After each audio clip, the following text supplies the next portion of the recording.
Yaşasın Türkiye. Yaşasın Türkiye. Yaşasın Doğu Türkistan. Yaşasın Doğu Türkistan. Yaşasın Azerbaycan. Yaşasın Azerbaycan. Yaşasın Kazakistan. Yaşasın Kazakistan. Yaşasın Kırgızistan. Yaşasın Kırgızistan. Yaşasın Özbekistan. Yaşasın Özbekistan. Yaşasın Türkmenistan. Yaşasın Türkmenistan. Yaşasın Türk İslam alemi. Yaşasın Türk İslam alemi.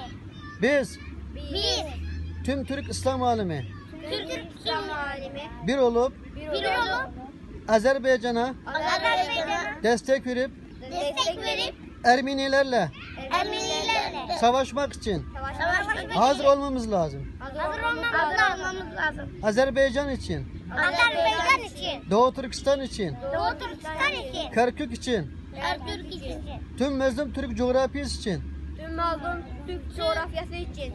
canımız kurban olsun. Canımız kurban olsun.